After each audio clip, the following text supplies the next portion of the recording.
Today we will start chapter number 9 biomolecules.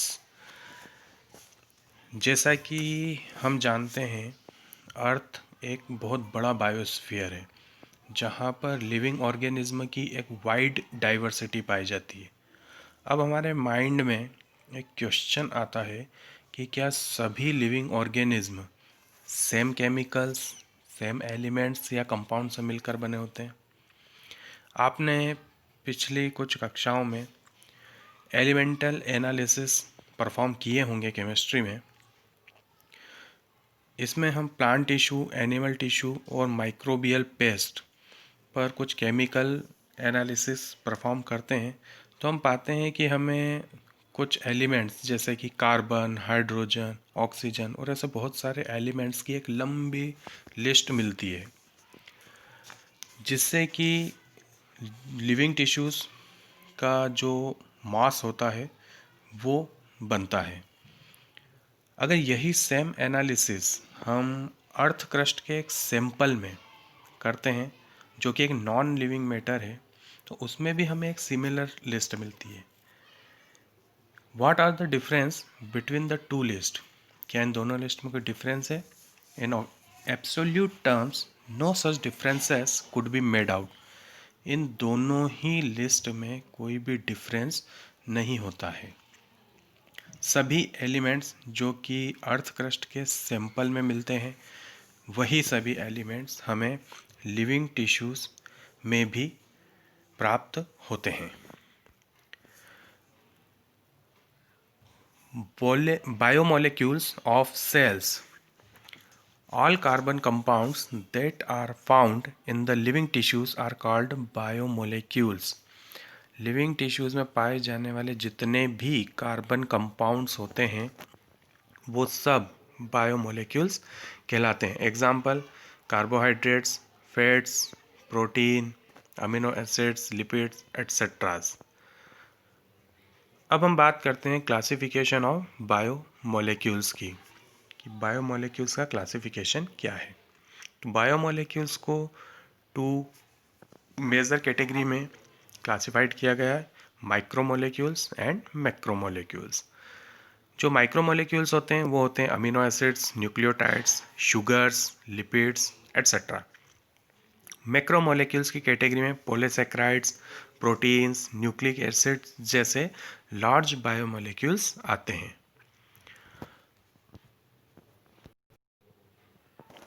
How to analyse chemical composition. किसी भी chemical composition को कैसे analyse किया जाता है? देखिए, इसके लिए हम आपको बताते हैं।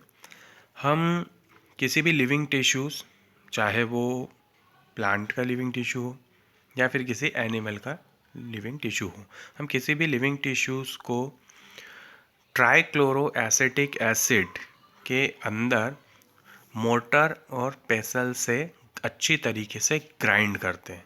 जब हम उसे अच्छी तरीके से ग्राइंड करेंगे तो हमें एक थिक स्लरी मिलती है। इस स्लरी को या इस मटेरियल को हम एक चीज़ क्लॉथ या फिर जो कॉटन का क्लॉथ आता है, सूती कपड़ा, उससे स्ट्रेन करते हैं, मतलब छानते हैं, जिससे हमें यहाँ पर टू फ्रैक्शंस मिलते हैं। One is called the filtrate or more technically the acid soluble pool. जो पहला होता है उसे हम फिल्ट्रेट कहते हैं या फिर एसिड सोल्यूबल पूल के नाम से जानते हैं। जो दूसरा है उसे हम रिटेंटेड कहते हैं या फिर एसिड इनसोल्यूबल पूल कहते हैं।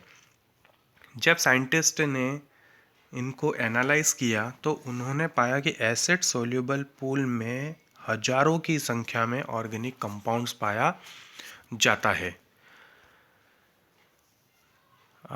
To find inorganic elements in living beings, one weighs a small amount of living tissues and diet. अब हमें लिविंग बींग्स में इनऑर्गेनिक एलिमेंट्स को एनालाइज करना है तो उसके लिए एक नॉर्मल यहाँ पर प्रोसेस है। सबसे पहले हम लिविंग टिश्यूज़ का एक स्मॉल अमाउंट लेंगे और उन्हें सुखाते हैं। जितना भी वाटर उसमें होता है वो सब इवेपोरेट हो जाता है। अब जो रिमेनिंग मटेरियल है वो बिल्कुल ड्राई होता है, वो हमें ड्राई वेट देता है। इसको हम सबसे पहले फुली बर्न करेंगे, मतलब कि पूरी तरीके से हम इसे जलाते हैं। जितने भी कार्बन कंपाउंड्स होते हैं वो सब ऑक्सीडाइज हो जाते हैं गैसियस फॉर्म में और यहाँ से रिमूव्ड हो जाते हैं, मतलब कार्बन डाइऑक्साइड वाटर वेपर्स के फॉर्म में वो सब निकल जाएंगे और यहाँ से हट जाते हैं। अब ये जो रिमेनिंग मटेरियल हमारे पास बचा है, हम इसे ऐश मतलब कि राख कहते हैं। और जब हम इनका एनालिसिस करते हैं तो हम पाते हैं कि इनमें कैल्शियम, मैग्नीशियम जैसे इनऑर्गेनिक एलिमेंट्स होते हैं। जितने भी इनऑर्गेनिक एलिमेंट्स हमें मिलते हैं जैसे कि हाइड्रोजन, ऑक्सीजन, क्लोरीन, कार्बन, ये सब जो होते हैं ये यहाँ पर लिविंग टिश्यूज़ की बॉडी को बनाते हैं, उनके मॉस का एक स्ट्रक्चर यहाँ पर परफॉर्म करते हैं। जब हम इस टाइप के एनालिटिकल टेक्निक्स को अपनाते हैं तो हमें ऑर्गेनिक कंपाउंड्स और इनऑर्गेनिक कंपाउंड्स का एक स्ट्रक्चर और उसका मॉलिक्यूलर फार्मूला आसानी से पता चल जाता है या उसका हमें एक आइडिया हो जाता है। एलिमेंटल एनालिसिस जब हम करते हैं तो देखिए हमें इस टाइप से यहाँ पर कुछ डेटा मिलता है। अब यहाँ दे रखा है a comparison of elements present in non living and living matter, percentage weight of earth crust human body, और एक एलिमेंट की लिस्ट है। अब देखिए हाइड्रोजन अर्थ क्रस्ट में 0.14% है, जबकि ह्यूमन बॉडी में 0.5 होता है। इसी प्रकार से कार्बन 0.03%, ह्यूमन बॉडी में 18.5% होता है। ऐसे यहाँ पर oxygen, nitrogen, sulphur, sodium, calcium सभी के बारे में अर्थ क्रस्ट में पाए जाने वाला इनका परसेंटेज और ह्यूमन बॉडी में पाया जाने वाला इनका परसेंटेज यहाँ पर दिया गया है।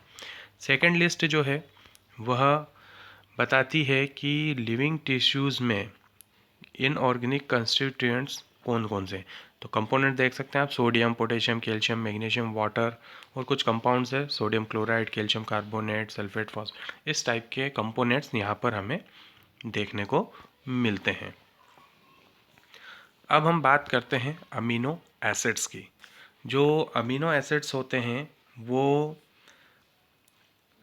ऑर्गेनिक कंपाउंड्स होते हैं जिनमें अमीनो ग्रुप और एसिडिक ग्रुप एक ही कार्बन पर अटैच होते हैं, जैसे कि अल्फ़ा कार्बन कहते हैं। इसलिए इन अमीनो एसिड्स को अल्फ़ा एसिड्स भी कहा जाता है और ये सब मिथेन्स के सब्स्टिट्यूट होते हैं। There are 4 substituent groups occupying the 4 valency positions. These are hydrogen carboxyl group, amino group and a variable group designed as R group. Valency position की बेस पर हमें 4 प्रकार के सब्स्टिट्यूएंट ग्रुप वहाँ पर दिखाई देते हैं। एक हाइड्रोजन, दूसरा कार्बोक्सिल ग्रुप, तीसरा अमीनो ग्रुप और चौथा जो है वो एक वेरिएबल ग्रुप होता है जिसे हम आर ग्रुप से रिप्रेजेंट करते हैं। आर ग्रुप के नेचर की बेस पर यहाँ पर बहुत सारे अमीनो एसिड्स पाए जाते हैं। However, those which occur in proteins are only of 20 types. The R group in these proteinaceous amino acids could be a hydrogen, a methyl group, hydroxymethyl, etc. यहाँ हम ये बता रहे हैं कि अगर R ग्रुप जो है अमीनो एसिड्स में वहाँ पर अगर हाइड्रोजन ऐड है तो हम उस अमीनो एसिड्स को ग्लाइसिन कहते हैं। हम यहाँ स्ट्रक्चर में देख सकते हैं फर्स्ट नंबर पर कार्बन के साथ एक हाइड्रोजन अटैच है, एक कार्बोक्सिलिक ग्रुप COOH अटैच है, NH2 अमीनो ग्रुप अटैच है और जो R ग्रुप वाली पोजीशन है उस पर एक हाइड्रोजन अटैच होता है जिससे कि वो अमीनो एसिड ग्लाइसिन कहलाता है।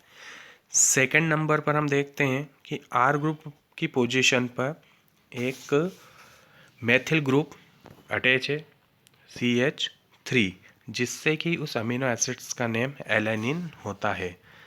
थर्ड पोजीशन पर हम देखते हैं कार्बन के आर ग्रुप वाली पोजीशन पर एक हाइड्रोक्सी मेथिल ग्रुप ऐड है CH2OH जिससे कि उस अमीनो एसिड्स का जो नेम है वो सेरिन कहलाता है। तो इस तरीके से आर ग्रुप की डिफरेंट पोजीशन, वहाँ पर अलग अलग ग्रुप ऐड होता जाता है और वहाँ पर अमीनो एसिड्स का फॉर्मेशन होता है, डिफरेंट टाइप के अमीनो एसिड्स का। अमीनो एसिड्स की केमिकल और फिजिकल प्रॉपर्टीज़ जो है वो अमीनो, कार्बोक्सिल और आर फंक्शनल ग्रुप्स पर डिपेंड करती है। Based on number of amino and carboxyl groups there are acidic, basic and neutral amino acids. मतलब हम अमीनो एसिड्स और कार्बोक्सिल ग्रुप की संख्या के आधार पर देखें तो ये एसिडिक भी हो सकते हैं, बेसिक हो सकते हैं और न्यूट्रल, तीनों फॉर्म में पाए जाते हैं। A particular property of amino acid is the ionizable nature of NH2 and COH group. Hence, in solutions of different pH, the structure of amino acids changes. ये बात हमने अभी अमीनो एसिड्स के बारे में की है। अब हम चलते हैं लिपिड्स पर। लिपिड्स जनरली वाटर इनसोल्यूबल्स होते हैं और ये सिंपली फैटी एसिड्स हो सकते हैं। A fatty acid has a carboxyl group attached to an R group। जो फैटी एसिड्स होता है उसमें एक कार्बोक्सिल ग्रुप अटैच होता है वो R ग्रुप के साथ। The R group could be a methyl और एथिल। R ग्रुप मेथिल हो सकता है, CH3, एथिल हो सकता है, C2H5 या फिर higher number of CH2 groups. इसका मतलब है कि एक कार्बन से लेकर 19 कार्बन, 1 कार्बन टू 19 कार्बन तक उनकी संख्या जा सकती है। एग्जाम्पल के लिए हम देखते हैं यहाँ पर पामिटिक एसिड है 16 कार्बन इंक्लूडिंग कार्बोक्सिल कार्बन, है ना। जो पामिटिक एसिड होता है ये यहाँ पर शो कर रहे हैं हम, फर्स्ट वाला जो फैटी एसिड है वो पामिटिक एसिड है। इसमें हम देख सकते हैं कि यहाँ पर कार्बन की जो संख्या है वो है 16, ठीक है। CH2 14, एक कार्बन फर्स्ट पोजीशन पर, एक कार्बन COOH ग्रुप के साथ। तो हम यहाँ पर इनको काउंट कर सकते हैं, 14 कार्बन, 15 देन 16 कार्बन से बना हुआ एक फैटी एसिड है palmitic acids.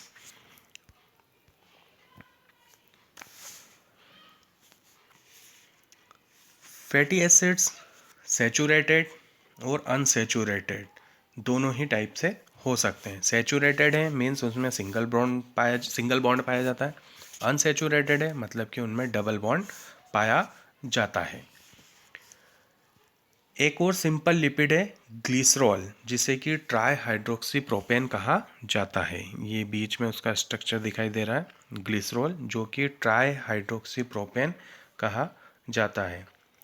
Many lipids have both glycerol and fatty acids। देखिए जो लिपिड्स होते हैं वो monoglyceride, diglyceride and triglycerides form में भी होते हैं। इन्हें हम फैट्स और ऑयल की बेस इन्हें हम फैट्स और ऑयल्स भी कह सकते हैं। और oils have lower melting point and hence remain as oil in winters.